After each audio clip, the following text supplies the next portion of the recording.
sebut. Oke, halo Sobat Suara Asik Narasumber. Kembali lagi kita di konten Suara Asik Narasumber yang ketiga. Dan di sini kita ada tamu yang luar biasa dari mulai pengalamannya, bahkan nantinya tamu kita ini akan sharing hal tertentu yang bikin kita menarik atau termotivasi nih. Nah, langsung saja di sini sebelumnya perkenalkan aku Agesti Hidayatul Hikmah, biasa disapa dengan sapaan Agesti, dan di sini tentunya akan memandu jalannya podcast kali ini. Dan podcast kali ini kita akan mengusung sebuah tema terkait soft skill dan hubungannya dengan era Society 5.0. Dan langsung saja nih kita kenalan dengan pembicara kita kali ini. Silakan. Halo, Sobat Suara Asik. Selamat sore, karena kita recordingnya sore-sore ya. Terima kasih Kak Gesti sudah mengundang saya. Saya izin perkenalkan diri. Nama saya Pandu Perdana Putra. Eh, Sekarang kebetulan diamanahi sebagai koordinator Leadership Jawa Tengah. Domisili saya di Purwokerto. Dulu saya lulusan Universitas Negeri Semarang, prodinya Pendidikan Bahasa Inggris tahun 2020. Ya, tadi sebelumnya juga sempat dibahas loh, sudah lulus 2 tahun tapi kok masih berkomunitas ya, karena ini passion saya mungkin seperti itu. Ketemu dengan teman-teman, seneng, nggak ada rasa capek, malah ketika pulang dari kerjaan ini yang jadi stress relief saya gitu. Gitu mungkin Kak Gesti, nanti bisa kita gali lagi. Oke deh, nah tadi berbicara tentang komunitas nih ya Kak Pandu. Kak Pandu itu udah megang komunitas apa aja sih? Sepertinya lebih dari satu nih, bau-baunya Waduh. ya. Mungkin boleh nih Kak Pandu sharing sedikit. Ya, eh, kalau jumlah sih, kalau saya hitung ya 1, 2, 3, enggak lah, paling paling sekitar 4 dari perjalanan saya dari mahasiswa ya. Dan terus terang yang berdiri dan awet itu Leadership Jawa Tengah, karena ini juga jadi isu ya, Kak Gesti dan teman-teman dan sahabat eh, pendengar. Karena komunitas biasanya terbentuk, tapi sustainability-nya yang susah. Susahnya dari mana? Biasanya dari finansial atau sumber daya sumber daya tenaganya juga gitu. Jadi ya, aku bareng sama-sama teman-teman Leadership Jawa Tengah, selain kita memberdayakan teman-teman juga, kita mengkoneksi komunitas organisasi yang di luar seperti itu, khususnya di Jawa Tengah untuk sekarang Menarik gitu sih ya Kak. komunitasnya gitu. Nah, kalau boleh tahu satu komunitas itu isinya berapaan tuh Kak? Dari Leadership Hub sendiri. Kalau sekarang di Leaders Hub Jawa Tengah khususnya ya, Mm-mm, ada mm-mm. sekitar 30 yang aktif. Wow. 30 Mm-mm. yang aktif, itu di Jawa Tengah. Karena Ya. selain di Jawa Tengah, LH itu ada di Jawa Timur, ada di Bali, ada di Hmm. Jabodetabek, ada di Sulawesi Selatan, Kalsel, ada di NTT juga. Jadi cukup eh, tersebar seperti itu.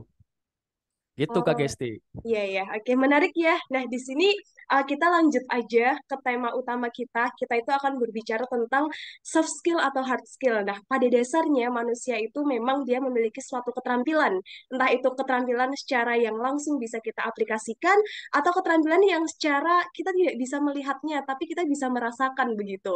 Nah di sini seringkali bahwa keterampilan yang kita miliki itu terbagi menjadi dua, ada soft skill dan ada hard skill. Nah, kita kupas tuntas satu persatu menurut sudut pandang dari Kak Pandu sendiri. Nah, yang pertama nih dari Kak Pandu. Kalau dari sudut pandang Kak Pandu, hard skill itu apa sih, Kak? Oke, kalau dari sudut pandang aku ya, dan ini bukan murni dari aku sendiri, aku juga baca-baca Kak Gesti. Jadi hard skill ya, hard skill, kemampuan keras bisa dibilang seperti itu, tapi dari definisi, hard skill itu adalah kemampuan yang didapat melalui pendidikan, yang akhirnya itu biasanya dibuktikan dengan sertifikat atau ijazah. Mungkin teman-teman yang masih kuliah itu juga sedang belajar hard skill tuh, menurut program studinya seperti itu ya. Jadi yaitu yang di jalur formal, dan di jalur non formal juga banyak hard skill yang sekarang bisa diambil seperti dari online course, coding dan lain-lain. Ya, itu yang saya pahami tentang hard skill sih Kak Agesti. Jadi kuncinya sih di mana ya biasanya ya? Ya kuncinya itu lab buktikan dan dibuktikan dengan sertifikat, gampang di assessment, gampang dievaluasi seperti itu. Hmm. Gitu Kak Agesti. Oke, oke. Berarti kalau kalau bisa disimpulkan sedikit ya, hard skill itu lebih terlihat ke eksekusinya nggak sih, Kak? Kayak misalkan kemampuan dia dalam mengetik atau kemampuan dia dalam berbahasa. Tadi kan ada juga dibuktikan dengan sertifikasi begitu ya. Nah, tapi kalau terkait soft skill nih, kalau soft skill sendiri dari Kak Pandu, apa sih soft skill itu? Nah, oke, sebelum menjawab soft skill ya, tadi Kak GST menyebut tentang bahasa. Bahasa itu memang seperti saya dari Prodi Pendidikan Bahasa Inggris. Jadi tentang grammar, tentang cara mengajar, metodologi pendidikan dan lain-lain itu hard skill. Tapi em, dalam hal seperti fluency, terus karisma itu tuh masuknya soft skill. Nah, Ah, iya, setelah ini kita bahas soft skill ya, Kak Agesti ya. betul Ini sekali. kebalikannya sih. Mm-mm. Kebalikannya, soft skill itu kemampuan yang biasanya susah terukur tuh. Dan kita belajarnya tidak dari institusi formal. Biasanya itu didapat dari pengalaman hidup atau kita dapat dari orang terdekat gitu ya. Kadang-kadang transfer skillnya itu yang secara tidak sadar seperti itu.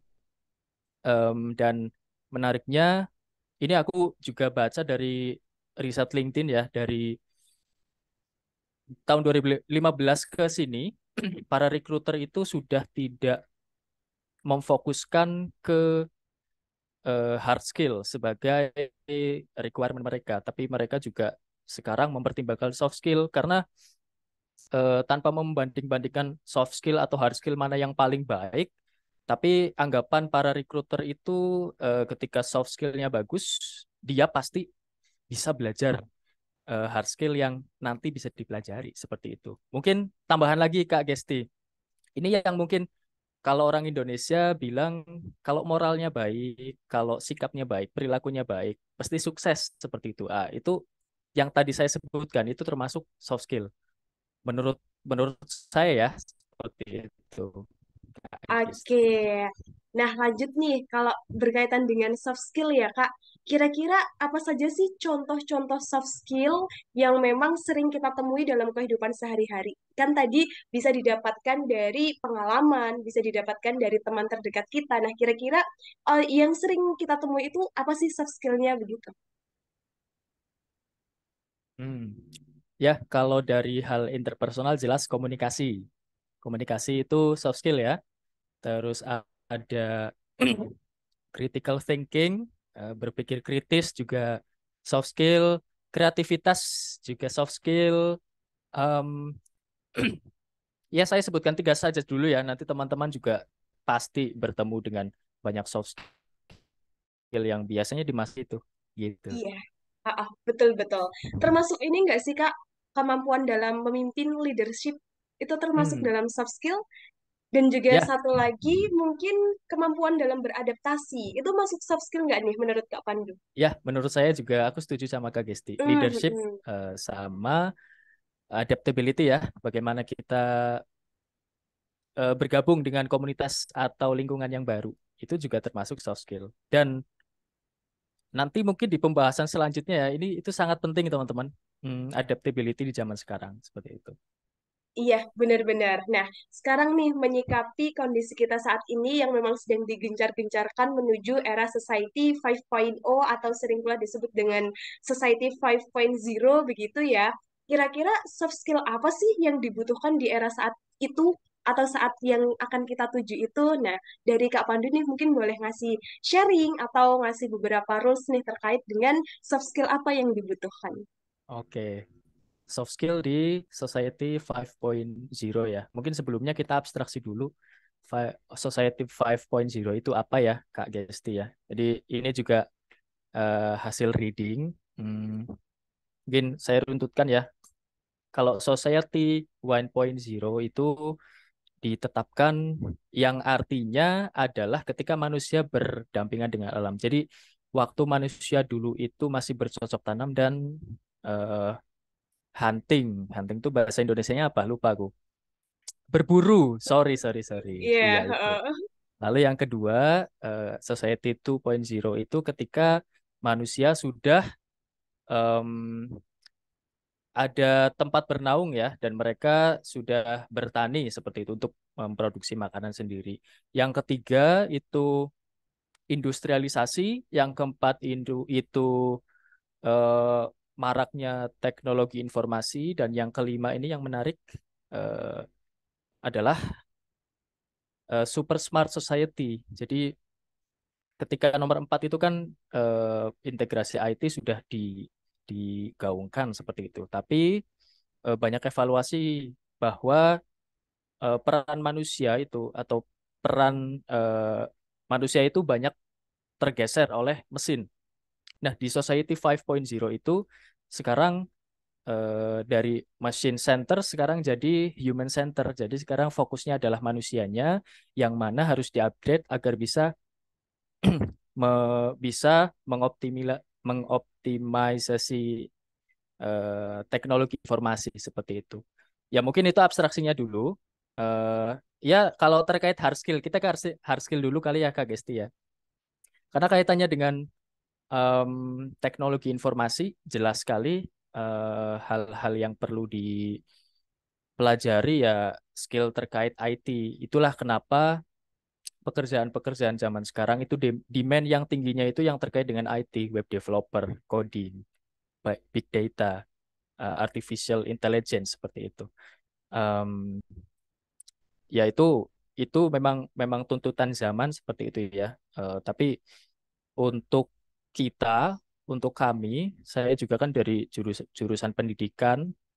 Dulu sempat ada bahasan kenapa gimana nih kalau guru-guru itu tergantikan oleh mesin. Nah, ternyata hal yang perlu ditingkatkan oleh guru-guru atau kita anak kaula muda ya sebelum berhadapan dengan mesin tadi, ya kita tunjukkan sisi kemanusiaan kita nih. Ya nyambungnya kemana? Soft skill yang dibutuhkan satu itu komunikasi, jelas. Antar mesin itu komunikasinya tidak bisa organik, lalu kolaborasi ada dua ya, terus ada critical thinking sama creativity. Em, Ya bagaimanapun mesin itu hanya berjalan ketika kita berikan perintah. Nah, perintah itu kan muncul dari kreativitas operatornya seperti itu. Jadi ya mungkin saya ambil 4 saja ya Kak Agesti ya, kreativitas, critical thinking, communication, sama collaboration. Itu sih, walaupun banyak.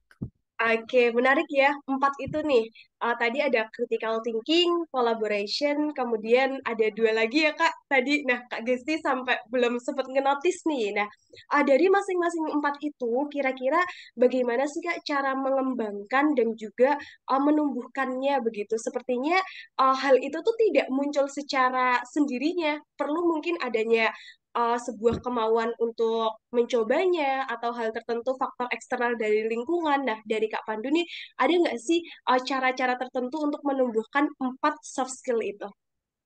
Betul, betul. Ya, em, seperti yang tadi dibahas ya, bahwa soft skill itu biasanya muncul atau kita pelajari dari pengalaman diri. Ya, mungkin dari kreativitas, kreativitas itu hal yang bisa kita lakukan adalah mencoba untuk membuat hal yang baru. Walaupun itu agak klise ya, ada teori bilang sekarang itu tidak ada hal yang original, tapi minimal eh, pakai apa ya namanya ya, ATM mungkin Kak Gesti pernah Oh dengar iya, ya, betul. amati, tiru, modifikasi. Iya, iya. Amati, ya mungkin kita lihat itu hal yang bagus, tapi ya tidak copy paste, tidak plagiasi. Kita proses, kita ramu, kita hasilkan hal yang baru. Yang itu sekarang sih masih disebut dengan kreativitas yang original. Terus yang kedua tentang critical thinking, ya apalagi di zaman informasi yang sangat-sangat cepat sekarang ya, eh, hoax banyak, black campaign banyak.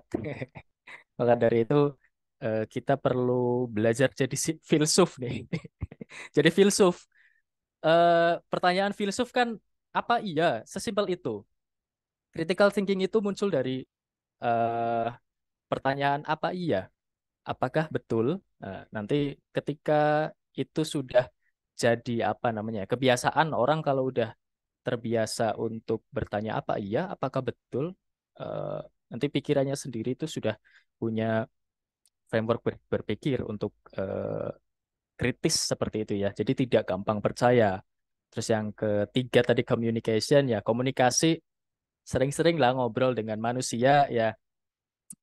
Mungkin ya Kak Gesti dan teman-teman juga lihat zaman sekarang lebih sering ngobrol dengan HP, walaupun di HP itu juga ada manusianya, tapi tetap komunikasi organik sama komunikasi lewat eh, gadget itu sangat berbeda. Apalagi eh, ya orang-orang komunitas seperti kita ya, biasanya sih tumbuh public speaking, tumbuh diskusi ya. Karena nggak semua orang bisa diskusi, ternyata ada itu seperti itu.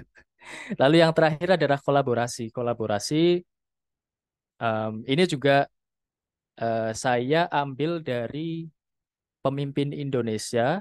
Pemimpin Indonesia itu eh, yang menaungi leadership Jawa Tengah ya. Jadi Mas Haji waktu itu pernah menyampaikan sekarang itu bukan zaman one man army atau satu orang untuk ber apa namanya memegang segala hal, tapi sekarang itu zamannya Avengers.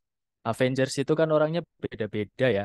Ada yang Hulk yang besar itu powernya gede, terus ada yang eh, Captain America di mana leadershipnya dipakai, terus ada Black Widow yang kelincahannya ditunjukkan, Iron Man di mana kepintarannya dipakai seperti itu.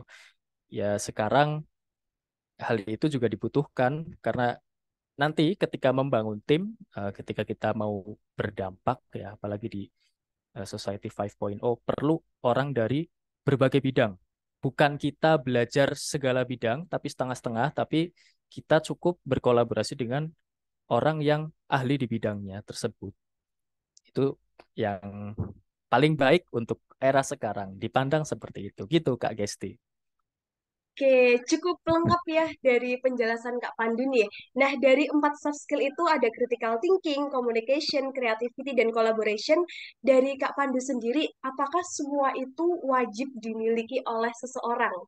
Dan dari situ, dari keempat itu, apakah harus diintegrasikan menjadi satu atau misalkan, oh, saya cukup punya 3 aja nih, critical thinking yang bagus, communication dan creativity, tapi kolaborasinya kurang. Atau menurut Kak Pandu itu harus benar-benar sepadan semua nggak sih begitu? Oke. Ya untuk masalah wajib dan sunnah ya, karena namanya juga soft skill, eh, minimal kita tahu skill apa saja yang perlu kita bangun. Dari 4 tadi sebetulnya ada banyak, ada 10, termasuk leadership dan adaptability tadi yang Kak Gesti sebutkan. Em, dan kita tahu ya setiap orang perjalanan hidupnya berbeda-beda, lingkungannya berbeda-beda, hampir mustahil ketika orang itu tuh menguasai segalanya.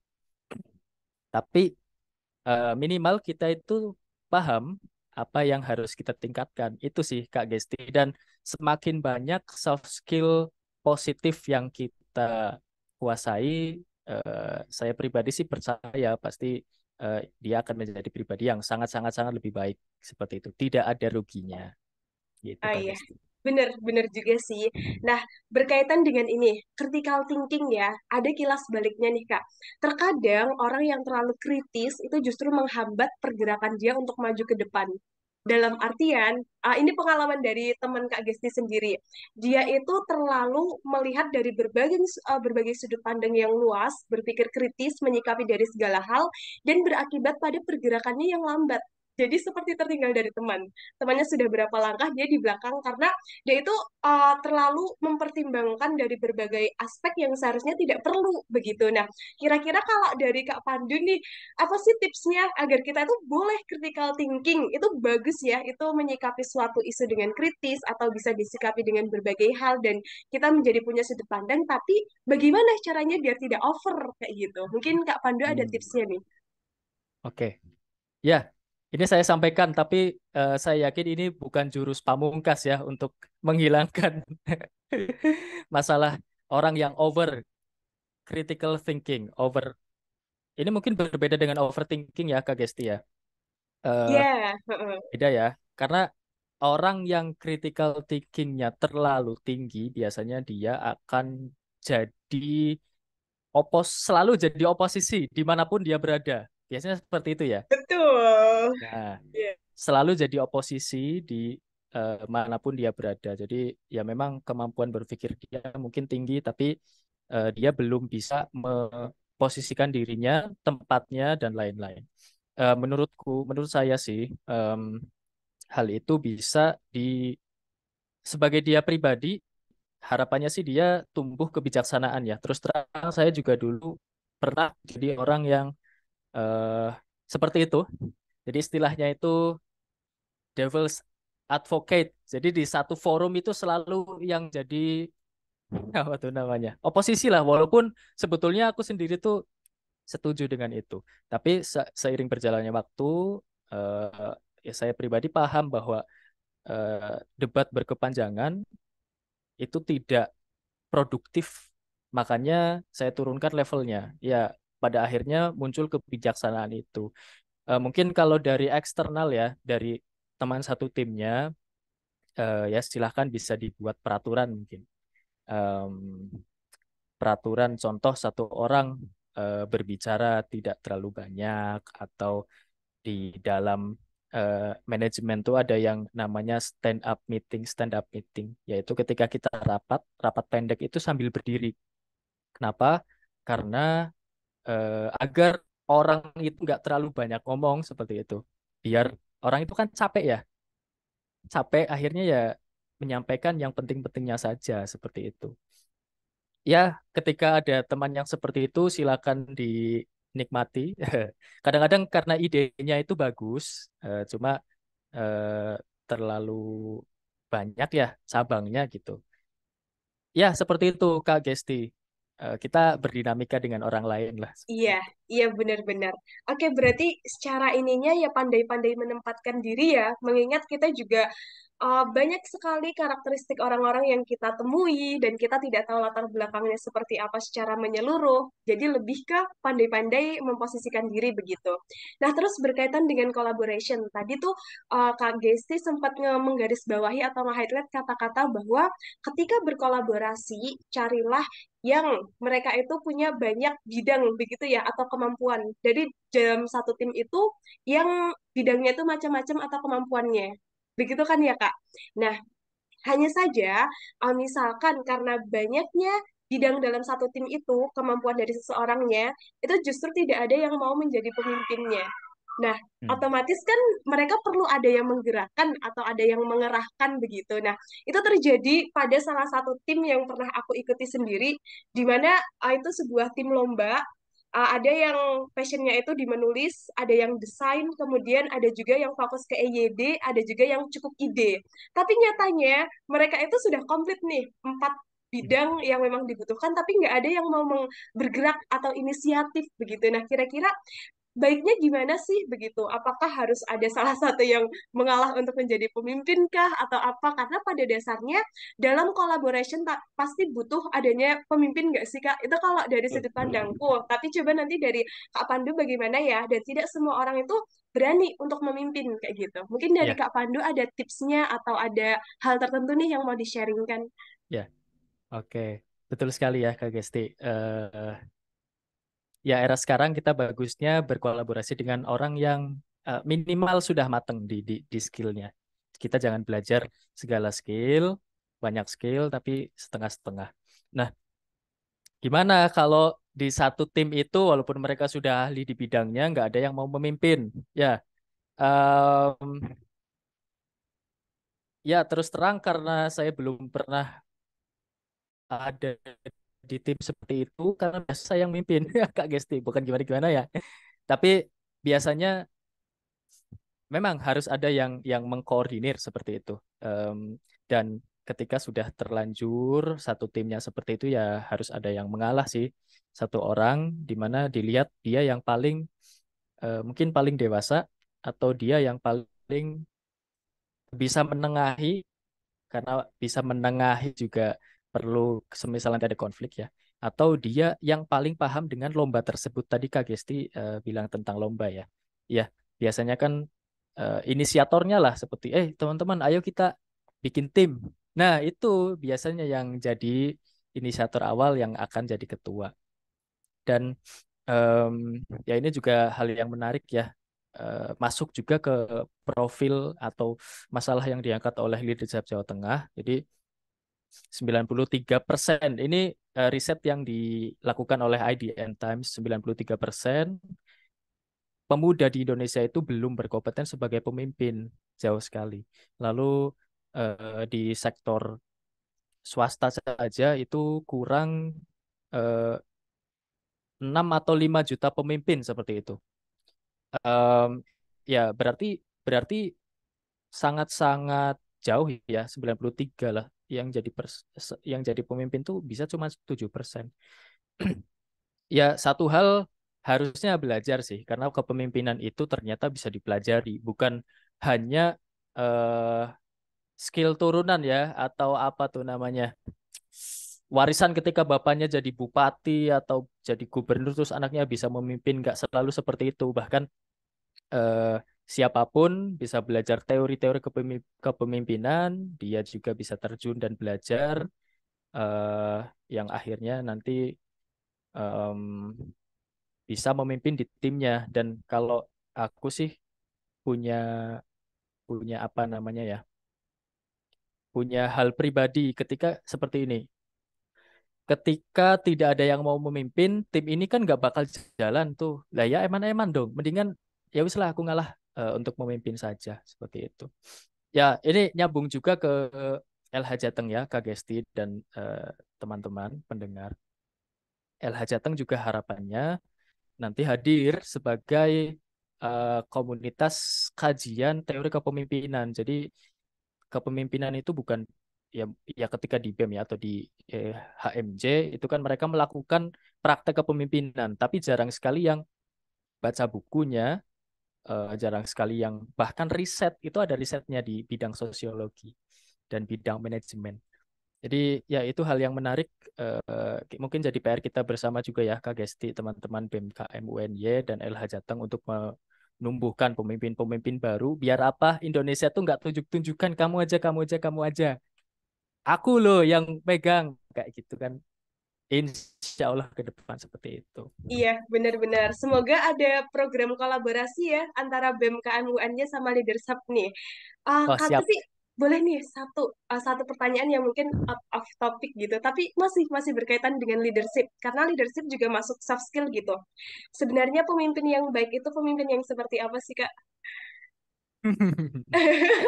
Apakah ini Oke, subjektif oke, oke. aja atau memang ternyata ada nih garisnya pemimpin itu harusnya yang ini atau seperti apa nih, Kak? Pemimpin yang baik ya, secara fundamental dia itu harus bisa membawa anggotanya atau orang-orang di sekitarnya itu menuju tujuan yang disepakati. Itu sebetulnya.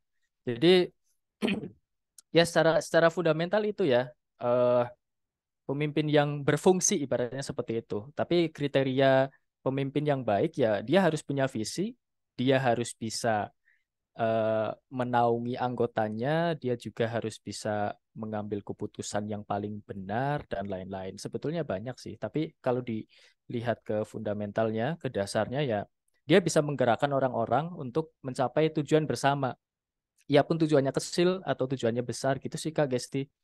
Menurutku ya, mungkin ke depan kita bisa bedah itu Oke, jauh-jauh. menarik ya. Pertanyaan simpel tapi ternyata banyak sudut pandang terhadap jawaban dari pertanyaan itu gitu. Nah, lanjut nih Kak.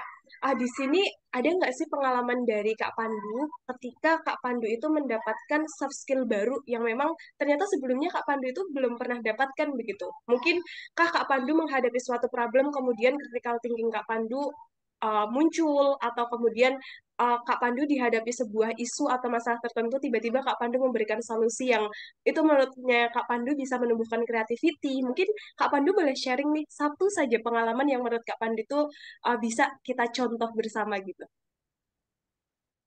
Oke, satu aja ya. Ya, mungkin kalau diminta untuk mengangkat satu soft skill yang eh, berkesan sih, yaitu networking. Networking itu menurut saya itu satu tingkat di atas komunikasi.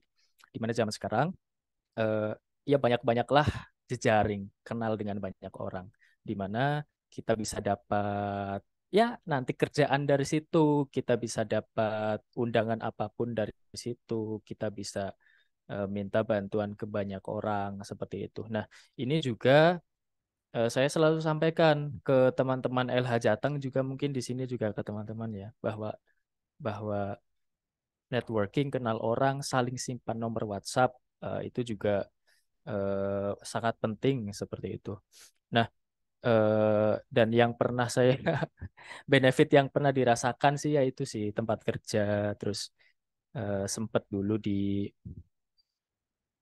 Kemendikbud ya naik cepat naiknya karena networking itu di mana orang-orang pakai gitu komunikasi dengan orang yang harusnya kita komunikasi, tapi kita networknya bagus, ya cepet cepet ininya lah, cepat adaptasinya di situ lah. Terus em, bahkan saya sendiri itu punya daftar networking Kak Gesti. Jadi sebuah list yang isinya orang-orang, nama orang, di domisili mana, dari instansi mana. Jadi setiap eh, sekian waktu itu saya usahakan agar pernah komunikasi dengan beliau-beliau lagi. Jadi kalau Kak Gesti paham di eh, CRM ya, Customer Relationship Management di ekonomi seperti itu ya, saya pakai pakai konsep itu di networking management saya gitu. Jadi tetap keep in touch gitulah. Tanya-tanya kabar, lu tahu-tahu Mas bisa bantu ini enggak? Mas, saya ada job ini. Mas, komunitas saya lagi butuh ini. Ya, kita tandangi saja. Gitu Kak Gesti. Itu sih kalau kalau saya networking sih. Oke, oke, menarik ya. Oh, Kak Gesti juga mau mencontoh tips dari Kak Pandu nih. Bener sih, kadang tuh kontak WA tuh banyak sekali, bahkan sampai ini kontaknya siapa, dan kita nggak mengkontak kembali setelah memang sudah nggak komunikasi. Ternyata juga menjalin komunikasi atau mempertahankan tali silaturahmi ya lebih tepatnya, itu bisa memberikan kebermanfaatan buat kedepannya gitu. Nah, di sesi terakhir ini, kita akan mendapatkan satu motivasi dari Kak Pandu nih. Mungkin Kak Pandu ada nggak sih sebuah motivasi seolah-olah jadi Maria Teguh ya ini ya atau jadi Insinyur Soekarno nih. Boleh nih memberikan sebuah motivasi untuk kita semuanya pendengar dari Suara Asik Narasumber yang ketiga terkait dengan soft skill dan hard skill, dan semoga apa yang Kak Pandu sampaikan ini bisa bermanfaat untuk kita ke depannya gitu. Silakan Kak Pandu. Oke, em, motivasi ya. Ini mungkin biar lebih mudah saya sampaikan. Sifat saya kayak saya seperti menyampaikan ke saya waktu mahasiswa karena teman-teman di cerita asik kan masih mahasiswa ya. Yang pertama, hard skill kalian itu adalah hal yang wajib. Itu adalah eh, niat utama kalian masuk di kampus yang kalian sedang jalani sekarang. Jadi jangan sampai demi soft skill ya, jangan sampai demi soft skill malah kuliah kalian keteteran. Terus yang kedua, soft skill itu sebetulnya natural, tidak perlu dicari seperti itu. Minimal kalian punya circle yang bagus, biasanya soft skillnya lengkap sendiri. Nah, silakan cari circle yang bagus ya. Em, dan tadi saya ulangi, soft skill itu natural, tidak tidak usah kok belajar sampai apa, sampai ini, sampai itu, seperti itu. Em, mungkin saya sampaikan ke teman-teman lagi ya bahwa ya konsep siswa plus atau mahasiswa plus. Jadi seperti ini, hard skill-nya bagus, soft skill-nya biasa saja, itu ya biasa saja. Hard skill-nya bagus, soft skill-nya bagus, itu yang kita minta kan ya.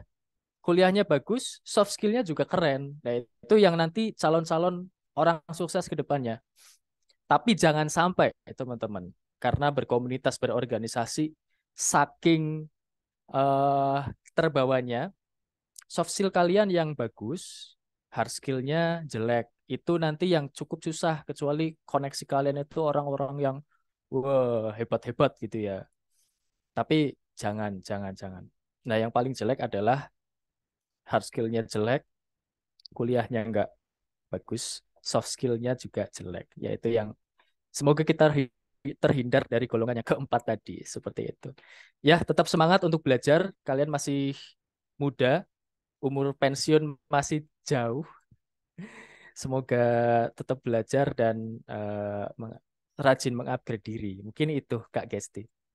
Oke, terima kasih Kak Pandu. Menggebu-gebu nih semangatnya Kak Gesti mendengarkan motivasi Kak Pandu gitu. Mungkin itu ya teman-teman untuk suara asik narasumber yang ketiga ini sekaligus merupakan konten terakhir dari kita. Semoga bisa bermanfaat buat kedepannya. Semoga sukses selalu juga. Senantiasa jaga kesehatan. Semoga kita bisa sukses di jalannya masing-masing.